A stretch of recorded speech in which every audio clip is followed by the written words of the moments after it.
우리가 오늘 읽은 본문의 말씀 중심으로 온 이스라엘이 사모하는 자라는 제목으로 우리 송년주일 하나님의 말씀을 함께 나누기 원합니다. 오늘 본문은 이 사무엘상 9장은 하나님께서 사무엘을 통해 사울이라고 하는 이 한 베냐민 지파의 청년을 이스라엘의 왕으로 세워가시는 그런 내용을 담고 있는 성경입니다. 근데 이 과정을 보시면 아무도 몰랐습니다. 이 사람이 이스라엘의 왕이 될 거라는 것을 사무엘도 몰랐고 사울 본인도 몰랐고 이스라엘 사람 누구도 몰랐습니다. 아무도 알지 못했던 방법으로 하나님은 하나님의 백성들과 하나님의 나라를 인도하고 계심을 보여주는 것입니다. 그리고 역사를 주관해 가시는 하나님의 방법에 세 가지가 있다라는 것을 우리에게 알게 하십니다. 하나는 고난을 통하여 역사하십니다. 또 하나는 하나님의 사람을 통하여 역사하십니다. 그리고 하나님이 말씀을 주시며 그 사람을 격려하여 이렇게 세우시는 것을 통해 일하십니다. 여러분, 우리는 시야가 좁기 때문에 우리 인생을 항상 눈앞의 것만 봅니다. 미시적으로 보는 거죠. 그래서 무슨 일이 벌어지면 거기에 흥분하기도 하고 거기서 좌절하기도 하고 일희일비하는 것이 저와 여러분, 우리 인생들의 모습입니다. 근데 우리 하나님은 다릅니다. 이미 시야가 우리하고 다른 것입니다. 우리의 인생과 이 세상을 아주 거시적인 안목으로 보고 계십니다. 그리고 그 안에서 사람을 준비시키십니다. 때로 그 사람에게 고난을 주십니다. 그리고 말씀의 사람을 붙여서 하나님의 말씀을 듣게 하십니다. 침체된 사람을 하나님 격려하시고 다시 일으키십니다. 그래서 아무리 어렵고 힘들어도 하나님은 하나님의 사람을 통하여 일하십니다. 말씀을 통하여 일하십니다. 그래서 우리의 귀에 말씀이 들리느냐 안 들리느냐, 이게 중요한 것입니다. 오늘 잠이 오기 전에 하나님의 말씀이 들리는 그런 여러분들이 되시기를 주님 이름으로 축원을 드립니다. 말씀이 들리면 소망이 있는 거예요. 말씀이 들리면 역사가 일어나는 거예요. 말씀이 들리면 이 나라 이 민족도 다 살려내는 하나님의 역사가 이곳에서부터 시작될 줄로 믿습니다. 자, 오늘 첫 번째, 베냐민 지파에게 기회를 주시는 하나님입니다. 1절과 2절 말씀을 우리 같이 한번 읽겠습니다. 시작. 베냐민 지파에 기스라 이름하는 유력한 사람이 있으니 그는 아비멜렉의 아들이요 아비야의 현손이며 베냐민 사람이더라. 기스에게 아들이 있으니 그의 이름은 사울이요 준수한 소년이라. 이스라엘 자손 중에 그보다 더 준수한 자가 없고 키는 모든 백성보다 어깨 위만큼 더 컸더라. 여러분, 지금 이스라엘 백성들은 사무엘을 압박하고 있습니다. 사무엘을 통해서 하나님을 압박하고 있습니다. 하나님, 우리도 다른 나라들처럼 왕을 세워주십시오. 사무엘의 아들들 가지고는 안 되겠습니다. 우리에게 다른 나라들처럼 왕이 우리를 통치하도록 왕을 좀 세워주십시오. 이렇게 압박을 했습니다. 하나님 이 백성들의 요청에 허락하셔서 왕을 주십니다. 자, 어디서 왕을 뽑을 것이냐? 이스라엘의 12지파가 있습니다. 첫 번째 왕을 배출하는 기회를 하나님이 어느 지파에게 주실 것인가? 모두의 관심이 여기에 집중이 되어 있었습니다. 그런데 하나님 어느 지파를 선택하시느냐? 베냐민 지파를 선택하십니다. 이건 너무 의외였습니다. 여러분, 베냐민 지파가 어떤 지파입니까? 사사기 마지막 19장, 20장, 21장 여기 보시면 베냐민 지파는 이스라엘 12지파 가운데 가장 큰 비극을 겪었던 지파였습니다. 사사시대에 레위인 한 사람이 저 에브라임 산지에서부터 자기를 떠나서 도망친 자기 첩을 찾아서 남쪽 베들레헴까지 내려왔습니다. 첩을 찾아서 돌아가는 길에 베냐민 지파의 땅 기브아에 유숙을 하다가 이 레위인의 첩이 이 마을의 깡패들에게 집단 성폭행을 당하고 죽게 되는 충격적인 사건이 벌어졌습니다. 이 일 때문에 이스라엘 11지파와 베냐민 지파는 전쟁을 벌이게 됩니다. 이 전쟁으로 베냐민 지파는 참패를 겪게 되고 남자들이 거의 다 죽고 겨우 600명이 남았습니다. 거의 이 지파가 없어지게 된 거예요. 근데 오늘 말씀을 보면 자기들의 잘못 때문 아닙니까? 이런 깡패들을 비호하다가 전쟁을 당해서 완전히 지파가 사라지게 될 뻔했습니다. 이런 베냐민 지파에게 여러분, 하나님께서 이 엄청난 기회를 주고 계신 거예요. 그러니까 하나님의 일하시는 방법은 우리가 가늠할 길이 없는 겁니다. 우리 인생은 내일 일을 알 수 없는 인생이라는 것을 알아야 됩니다. 그래서 항상 하나님 앞에 겸손해야 됩니다.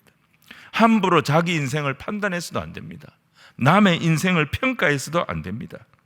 우리가 아무리 이 세상에서 실패했다 하더라도, 무너졌다 하더라도, 낙심될 일을 만났다고 하더라도, 여러분, 나를 사랑하시는 하나님, 전능하신 하나님, 그 하나님이 나와 함께 하신다, 이 믿음을 가지고 오늘을 버티고 나가고 오늘을 견디고 나가는 것이 성도의 자세인 것입니다.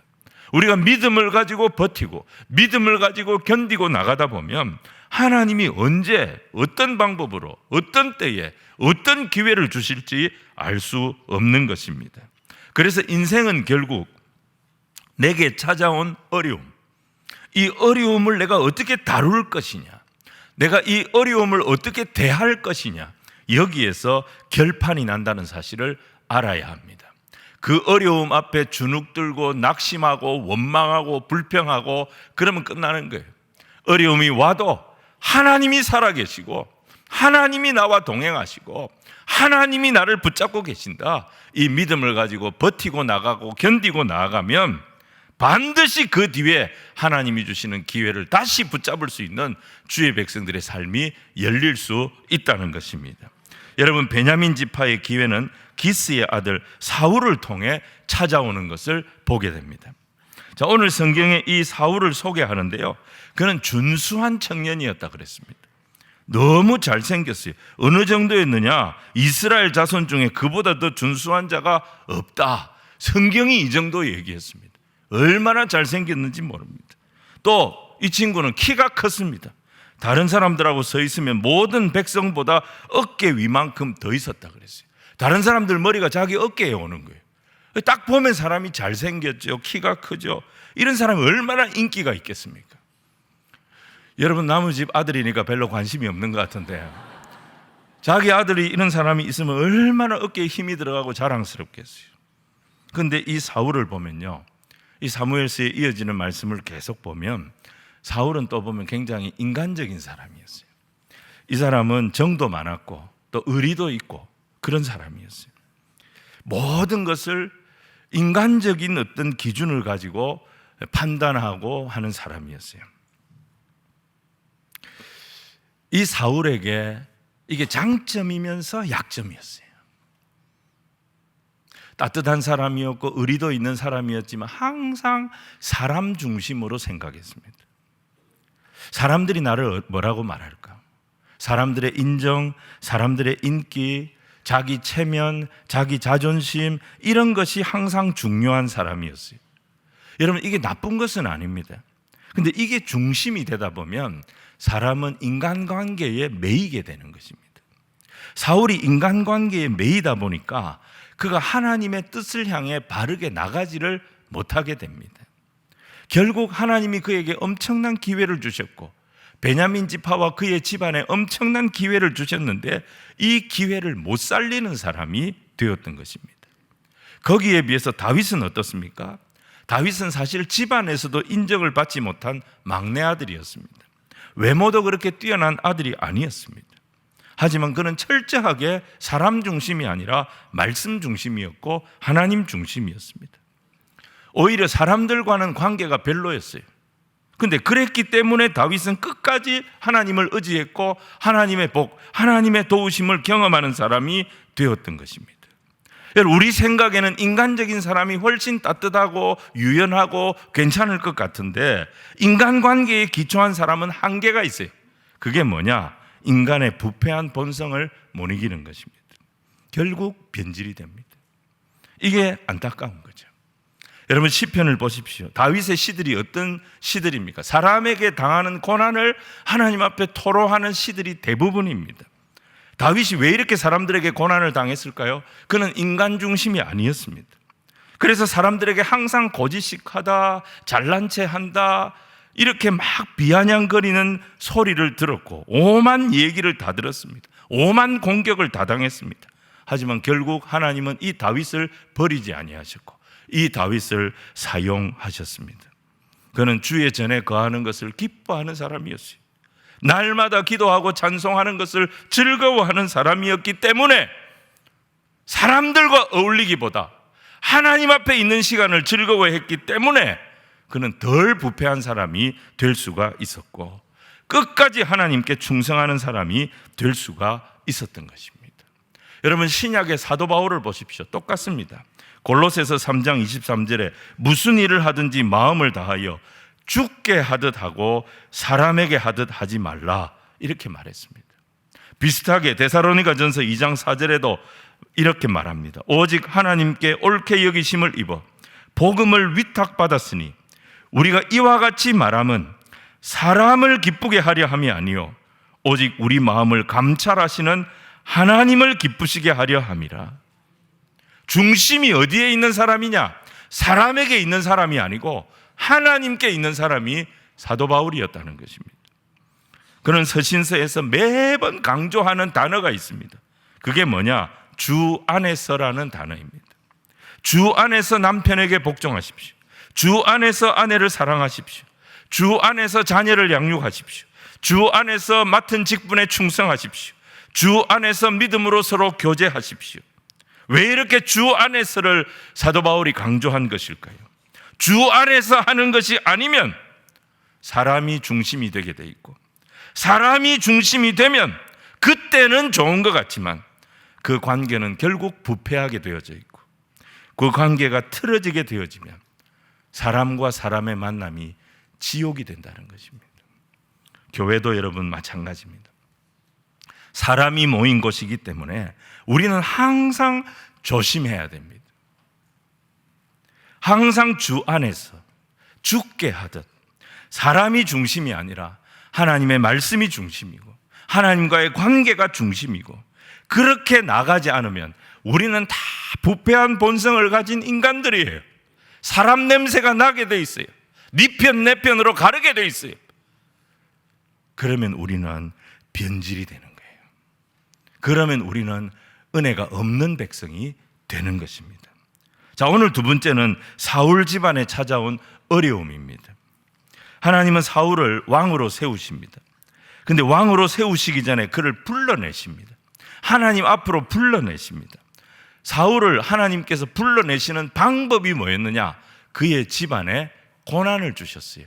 어려움을 통하여 그를 불러내시는 것을 보게 됩니다. 3절과 4절 말씀을 우리 같이 읽겠습니다. 시작. 사울의 아버지 기스가 암나기들을 잃고 그의 아들 사울에게 이르되 너는 일어나 한 사환을 데리고 가서 암나기들을 찾으라 하매 그가 에브라임 산지와 살리사 땅으로 두루다녀 보았으나 찾지 못하고 사알림 땅으로 두루다녀 보았으나 그곳에는 없었고 베냐민 사람의 땅으로 두루다녀 보았으나 찾지 못하니라.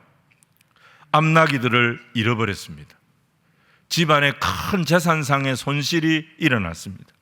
아버지 기스는 나귀를 찾으라고 사울을 보냈습니다. 사울은 나귀를 찾으려고 저 에브라임 산지 땅까지 멀리까지 여러 곳을 다녔지만 도무지 나귀들을 찾을 수가 없었습니다. 여러분 이러다 보면 원망이 생기게 돼 있습니다. 침체에 빠지게 돼 있습니다. 하나님은 왜 우리에게 이런 고난을 주시나? 다른 사람들 다 잘 살아가는데 왜 우리 집 나귀만 이렇게 사라지는 이런 고난을 우리에게 주시나? 그리고 내가 이렇게 노력을 하는데 왜 하나님은 전혀 나에게 도움을 주시지 않나? 이런 생각이 들면 하나님을 향한 원망이 올라오게 되는 것입니다. 그런데 그때 원망이 올라올 만할 때, 침체에 빠질 만할 때 사울에게 누구를 붙여주셨느냐? 믿음이 있는 종을 하나 붙여주신 거예요. 사환을 붙여주신 거예요. 이 종이 사울에게 제안을 합니다. 가까운 곳에 하나님의 사람이 있다는 것입니다. 그 사람 찾아가서 우리 한번 상담을 받아보는 게 어떻겠냐, 이런 제안을 한 것입니다. 6절 말씀을 우리 같이 읽겠습니다. 시작. 그가 대답하되 보소서, 이 성읍에 하나님의 사람이 있는데 존경을 받는 사람이라.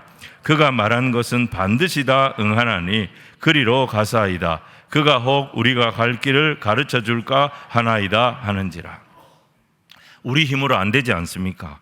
그러니까 계속 이런 식으로 돌아다니지 말고 하나님의 사람이 가까이 있으니까 이 하나님의 사람을 찾아가서 한번 얘기를 들어봅시다, 이렇게 제안을 한 겁니다. 사울도 마음이 있었어요. 그런데 선뜻 결정을 못했습니다. 왜 결정을 못하느냐? 하나님의 사람을 찾아가는데 내가 어떻게 빈손으로 갈 수가 있냐는 것입니다. 내가 처음 만나는 사람이고 이 사람은 이스라엘의 어른인데 내가 어른을 만나러 가는데 선물이 없다? 어떻게 내가 빈손으로 틀레틀레 갈 수가 있냐? 나 그거 못하겠다, 이렇게 말한 거죠. 자, 7절 말씀을 우리 같이 읽겠습니다. 시작. 사울이 그의 사환에게 이르되 우리가 가면 그 사람에게 무엇을 드리겠느냐? 우리 주머니에 먹을 것이 다하였으니 하나님의 사람에게 드릴 예물이 없도다. 무엇이 있느냐 하니. 그가 하나님의 사람을 만나고 싶은데, 하나님 앞에 나가고 싶은데 그가 하나님 앞에 나가지 못하도록 만드는 걸림돌이 있었습니다. 그게 뭡니까? 그가 가진 것이 없다는 것도 걸림돌이었지만 궁극적으로는 뭐예요? 내 체면이 허락 안 한다는 거예요. 내가 어떻게 빈손으로 어른 앞에 가냐? 그 내 자존심이 허락 안 한다는 것입니다. 지금 사울의 문제는 체면과 자존심의 문제였습니다. 이것 때문에 하나님 앞에 못 가겠다는 것입니다. 여러분, 사람들은 하나님 앞에 나아갈 때 이와 비슷한 생각을 합니다. 아이고, 내가 지금 교회 가면 사람들이 내를 보고 뭐라 하겠나? 사람들이 내가 이런 문제가 있으니까, 이런 어려움이 있으니까, 힘든 일이 있으니까, 그래, 교회 왔네, 하나님을 찾아왔네, 이렇게 나를 비아냥거리는 사람이 있지 않겠나? 내가 갈 때 가더라도, 교회 나갈 때 나가더라도 문제 다 해결되고 내가 떳떳하게 하나님 앞에 갈 수 있을 때, 문제 다 해결되고 아무 문제가 없을 때, 그때 내가 당당하게 나가야지, 꼭 문제가 있어가지고 내가 하나님 앞에 나온 것처럼 보이는 거는 내 자존심이 허락 안 한다, 내 체면이 허락 안 한다. 그래서 내가 대학 보내놓고, 결혼시켜놓고, 우리 손주 좀 키워놓고, 이거 해놓고 저거 해놓고 내가 좀 여유 있을 때, 그때 가끔아 내가 좀 더 나은 모습으로, 내가 좀 더 좋은 모습으로 가야지. 여러분, 이게 뭡니까? 체면을 앞세우는 거고 자존심을 앞세우는 것입니다. 그 자존심 다 세우고 그 체면 다 세우다가 우리는 시간을, 기회를 놓치게 되는 것입니다. 주일날 예배 늦게 오는 분들도 다 마찬가지예요. 화장을 했다 지었다, 했다 지었다, 머리를 세웠다 눕혔다, 요리 돌렸다 저리 돌렸다, 옷을 이거 입었다 저거 입었다. 분명히 지난 주일날 성경책 가지고 갔는데 그 성경책이 없어가지고 성경책 찾다가 일주일 내내 성경을 안 보니까 주일날 갖고 갔다 왔는데 어디 갖다 놓은지를 모르는 거예요. 사람들이 나를 어떻게 볼까? 내가 무슨 옷을 입고 가면, 내가 어떤 모습으로 가면, 그러다가 예배 지각하는 거예요. 사울은 자기 자존심을 딱 내려놓습니다. 종을 잘 만난 거예요.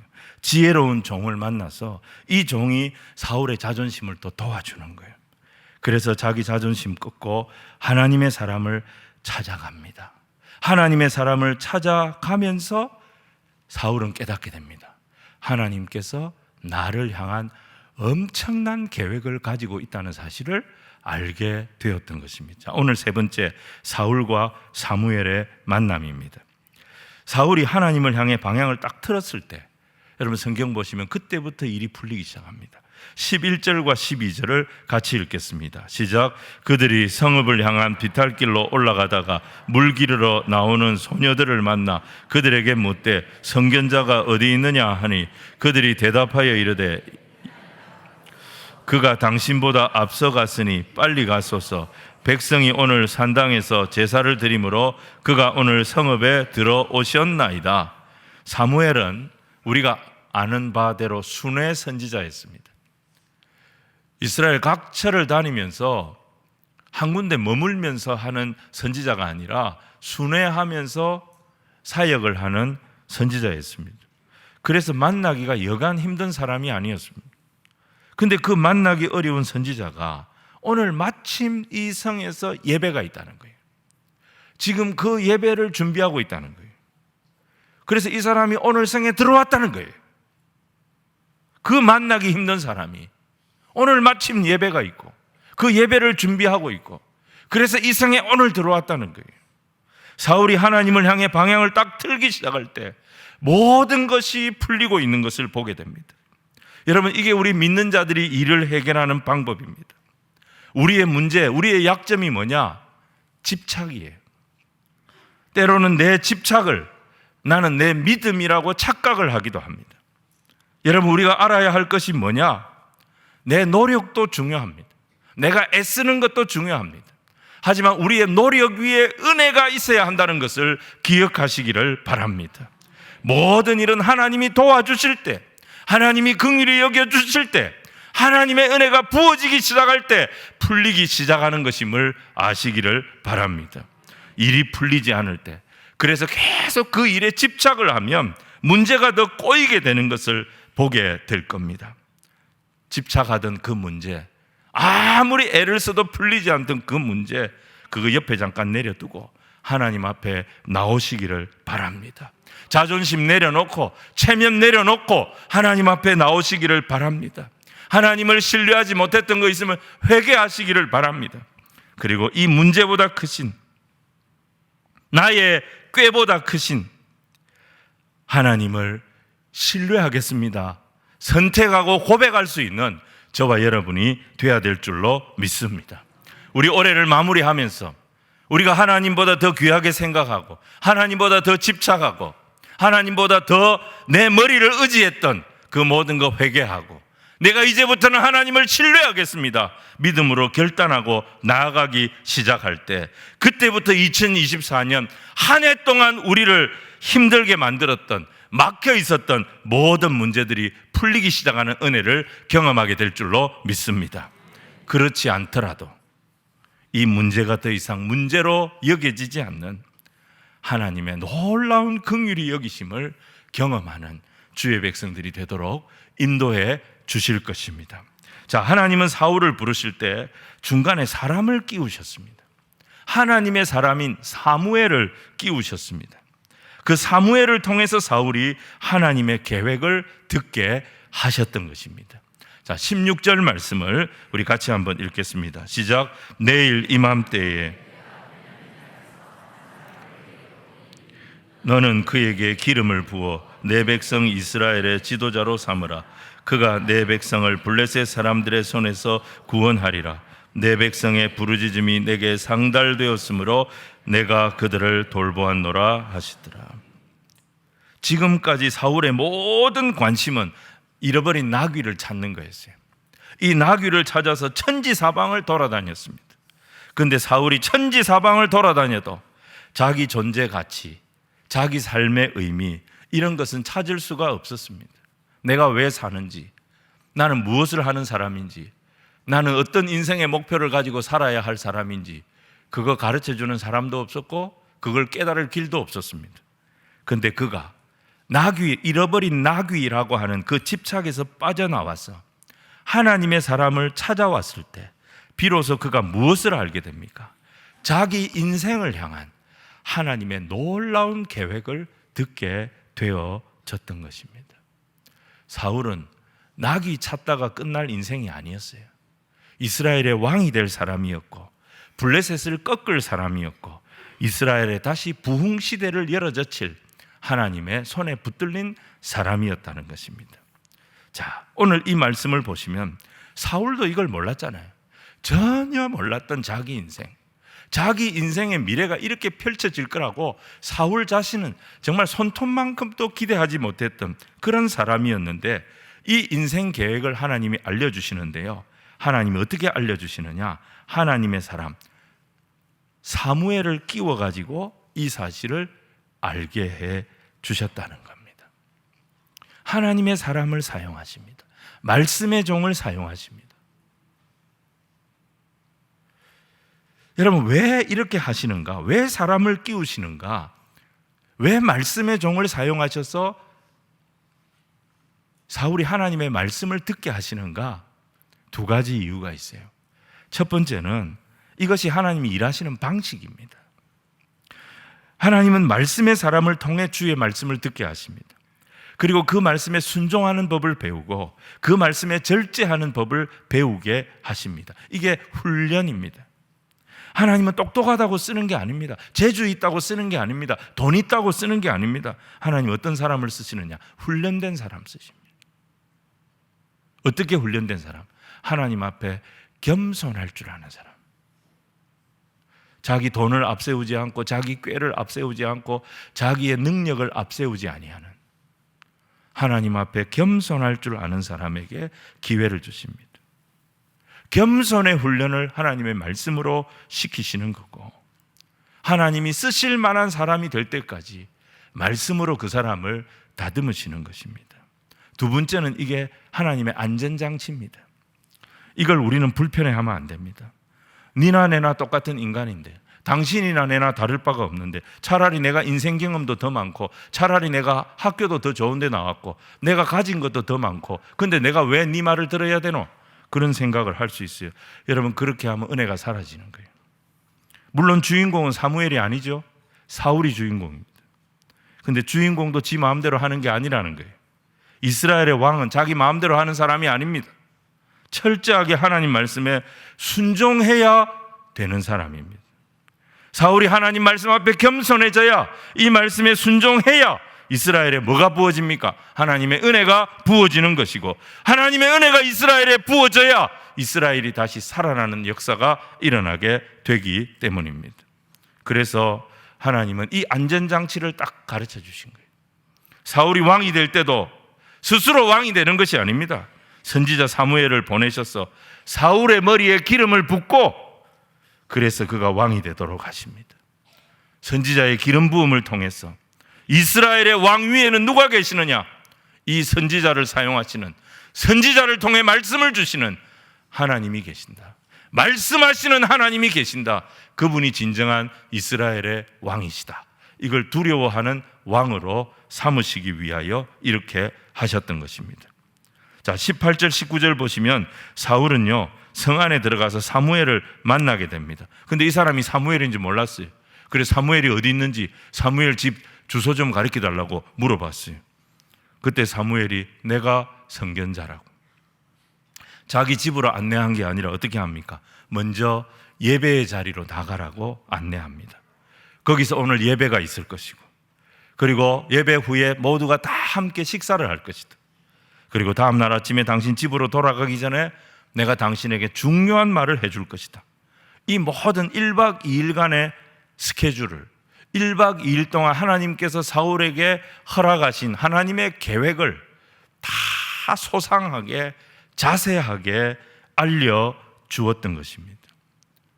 여러분, 이렇게 소상히 사무엘이 사울에게 알려주는 이유가 뭘까요? 이 모든 것이 사울을 위하여 준비된 자리라는 것입니다. 사울이 주인공이라는 거예요. 여러분, 방청객이나 손님한테는 구체적인 내용을 다 가르쳐 주지 않습니다. 사울은 이 예배의 주인공이었어요. 사울은 이 식사의 주인공이었어요. 온 이스라엘이 사모하는 자, 이 나라에서 이제 당신이 가장 중요한 인물, 하나님이 쓰시는 사람이 되어졌다는 것을 알려준 것입니다. 여러분, 오늘 예배 시간에 우리가 알아야 할 것이 뭐냐? 하나님이 우리를 부르셨다는 것입니다. 하나님이 우리를 부르셨다는 것은 하나님께서 하나님의 역사에, 나는 아무것도 아니고 나는 별 볼 일 없는 사람이지만, 평범한 인생이지만 하나님이 나를 부르셨다는 것은 하나님의 역사의 주인공으로 저와 여러분을 오늘 이 시간 이곳에 부르셨음을 믿으시기를 바랍니다. 그래서 우리에게 뭐가 들려야 되느냐? 하나님의 계획이 들려야 되는 거예요. 하나님의 약속의 말씀이 들려야 되는 거예요. 하나님의 은혜의 말씀이 들려야 하는 거예요. 하나님의 은혜의 말씀이 들리면 집착을 이기게 됩니다. 하나님의 은혜의 말씀이 들리면 내가 보통 사람이 아니라는 것을 깨닫게 됩니다. 하나님의 은혜의 말씀이 들리면 성령의 역사가 임하게 된다는 것을 깨닫게 됩니다. 그리고 내 삶에, 우리 가정에, 우리 교회에 흔들리고 있는 이 대한민국에 다시 하나님의 긍휼이 부어질 것을 선포할 수 있는 축복의 통로가 저와 여러분이 되어질 줄로 믿습니다. 그런데 문제는 뭐냐? 사울이 나는 그런 그릇이 못 됩니다. 아유, 나는 그런 거 감당할 수 있는 그런 사람이 아닙니다 하면서 스스로 회피한 것입니다. 회피. 하나님 고난을 주셔서 그를 불러내셨어요. 그리고 하나님을 주목하게 만드셨어요. 하나님의 사람을 끼우셔서 하나님이 어떻게 일하시는지 그에게 하나님의 보관을 다 들려주셨어요. 하나님 말씀을 이제 다 들었습니다. 그런데 사울의 반응이 뭐예요? 아멘이 아니에요. 난 못합니다. 내가 그거 어떻게 합니까? 나는 아닙니다. 내년에 내 교사 못합니다. 내가 어떻게 구역장 또 합니까? 회개하시기 바랍니다. 자, 못한다는 거예요. 자, 우리 한번 봅시다. 21절 말씀을 같이 읽겠습니다. 시작. 사울이 대답하여 이르되 나는 이스라엘 지파의 가장 작은 지파 베냐민 사람이 아니니까.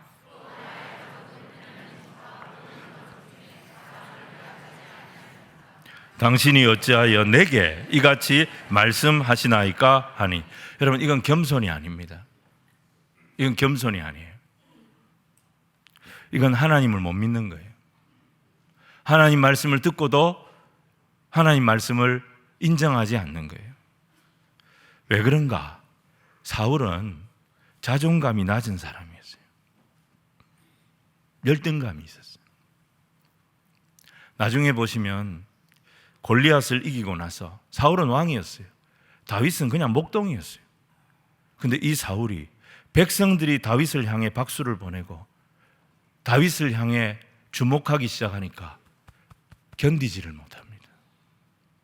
자존감이 낮은 사람이었어요. 하나님이 모르고 불렀겠어요? 하나님은 사울이 어떤 사람인지 다 아셨어요. 그래서 사울을 책망하지 않습니다. 사울의 이런 반응을 하나님께서 힐난하지 않습니다. 오히려 사무엘을 통해서 사울을 대접해 주십니다. 사무엘은 예배를 마치고 난 뒤에 원로들이 모여서 식사를, 이스라엘의 원로들이, 이스라엘을 움직이는 이스라엘의 지도자 30명이, 머리가 하얀 지도자 30명이 모여서 식사를 하는 그 식탁 자리로 사울을 데리고 갑니다. 이 새파란 키만 멀대같이 큰 베냐민 지파의 이 청년을 최고 상석에 딱 앉힙니다. 사람들이 다 주목합니다. 사울은 너무 부담이 됐을 겁니다. 그리고 요리사를 불러가지고 제일 맛있는 요리, 넓적다리 요리를, 제일 귀한 요리를 사울에게 대접하도록 합니다. 사무엘은요, 이 베냐민 지파에서 온 이 청년을 최고로 대접해 준 겁니다. 뭘 의미하겠습니까? 하나님 지금 사울의 자존감을 높여주고 계신 거예요. 너는 보통 사람이 아니야. 너는 그냥 평생 암나기 찾으러 다니다가 끝날 그런 사람 아니야. 너는 지금 온 이스라엘이 사모하고 있는 자야. 너는 하나님이 너를 선택했어. 너는 정말 존귀한 사람이야. 도저히 받아들이지를 못하는 사울에게 사무엘은 극진한 대접을 해주면서 그의 낮은 자존감을 격려해주고 있습니다. 자존감이 낮은 사람은 누가 자기를 반대한다 이 소리만 들어도 견디지를 못합니다. 그래서 다 그만두려고 합니다. 누가 불편한 이야기를 한다, 그것도 감당을 못합니다. 이겨내지를 못합니다. 그래서 내가 안 할란다 그러면 그렇게 안 하면 자기를 반대하는 그 사람을 계속 의식하고 그 사람에게 잘 보이려고 합니다. 마음은 그렇지 않은데 계속 상처받으면서 그 사람에게 잘 보이려고 합니다. 이게 자존감이 낮은 사람의 특징입니다. 하나님 어떻게 하십니까? 사무엘을 통해서 사울을 책망하지 않습니다. 사울을 계속 높여주셨습니다. 사울은 요리사한테 잘 보일 필요 없습니다. 사울은 사무엘에게도 잘 보일 필요가 없습니다. 이 모든 것을 베풀어 주시는 하나님 말씀에 이제 더 집중하면 되는 것입니다. 흔들림 없이 하나님의 계획에 충성하면 되는 것입니다. 말씀에 충성하는 게 뭐예요? 하나님께 나를 맡기는 거예요. 하나님의 인도에 나를 드리는 것입니다. 그러면 하나님께서, 전능하신 하나님께서, 모든 지혜에 뛰어나신 하나님께서 나를 통해 하나님의 뜻을 이루어 가시는 것입니다. 우리가 하는 것이 아닙니다, 여러분. 연약한 내가 하는 것이 아닙니다, 여러분. 나를 부르신 분이 앞서 행하실 것입니다. 나를 존귀히 여기시는 분이 내가 어느 곳에서든지 하나님의 역할을 감당하는 주님의 축복의 통로가 되도록 인도하여 주신다. 이 소망을 가지고, 이 꿈을 가지고 올 한 해를 은혜로 마무리하고 새해를 믿음으로 열 수 있는 우리 성도님들이 다 되시기를 주님 이름으로 축원을 드립니다. 말씀을 정리합니다. 위기를 피하지 마십시오. 위기에 믿음의 소망을 가지고 견디고 나가고 버티고 나가면 반드시 그 뒤에 새로운 찬스가 옵니다. 하나님은 큰 사명을 주실 자에게 알 수 없는 어려움을 주실 때가 있습니다. 그 어려움 앞에 절망하면 안 됩니다. 그리고 그 어려움을 계속 묵상할 필요도 없습니다. 자기 연민에 빠져가지고 자책을 할 필요도 없습니다. 그러면 길을 잃게 됩니다. 자존심이고 체면이고 잠깐 내려놓고 일이 잘 안 될 때 하나님 말씀 앞에 나오는 거예요. 하나님께 집중하는 거예요. 은혜 받는데 집중하는 거예요. 은혜를 받고 나면 보이기 시작합니다. 그 어려움 너머에 역사하시는 하나님이 보이기 시작하고 그 문제가 커 보였는데 문제가 문제로 보이지 않는 새로운 시야가 열리도록 하나님 우리를 인도하실 것입니다. 사울 집안의 암낙이 잃어버린 것은 큰 손실입니다. 하지만 이게 손실이 아닌 것이 하나님 앞에 나와서 하나님의 큰 계획을 듣게 만드시려는 어떤 과정에 불과했습니다. 하나님 앞에 나온 사울에게 하나님은 사무엘을 통해서 하나님 말씀을 자세하게 들려주셨습니다. 그리고 낮은 그의 자존감을 하나님께서 높여주십니다. 그리고 네가 하나님 나라의 주인공이다. 내가 너를 통해서 일할 거다. 용기와 자신감을 불어넣어 주셨던 것입니다. 여러분, 우리 자녀들에게 이 축복의 말을 해주면서 한 해를 마무리할 수 있는, 우리의 손주들에게 이 축복의 말을 해주면서 한 해를 마무리할 수 있는 저와 여러분이 되기를 주님 이름으로 축원을 드립니다. 이제 사울은 자기가 어떤 존재인지 하나님 앞에서 깨닫게 됩니다. 이제 다른 거 생각할 필요 없어요. 사람 의식할 필요도 없어요. 하나님 말씀에 충성하면 역사는 하나님께서 이루어 가시는 것입니다. 올 한 해를 마무리하는 이 며칠 남지 않은 이 시기에 아무리 돌아봐도 세상이 너무 어둡습니다. 너무 답답합니다. 이 어떻게 될 건가?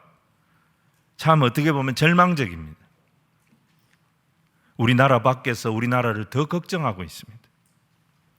하지만 여러분 기억하십시오. 아무리 우리의 상황이 어려워도 기회는 옵니다. 하나님의 말씀이 다시 들리고 이 말씀 앞에 우리가 은혜 받기 시작하면 하나님 우리를 사용하실 줄로 믿습니다. 그래서 중요한 것은 하나님의 백성들이 하나님의 말씀을 소중히 여기는 것입니다. 이 말씀에 귀 기울이는 것입니다.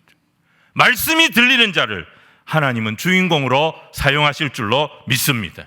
24년 은혜로 마무리하고 지나간 거 다 잊어버리고 25년을 믿음의 소망을 가지고 준비하는 이 한 주간 말씀으로 다시 세우고 기도로 다시 세우고 반드시 이 어두운 시대에 하나님께서 우리에게 빛을 비추어 주시고 하나님의 능력을 펼쳐낼 축복의 통로가 되도록 우리를 사용하여 주실 줄로 믿습니다. 이런 은혜로 일어나는 주의 백성들이 다 되시기를 주님 이름으로 축원을 드립니다.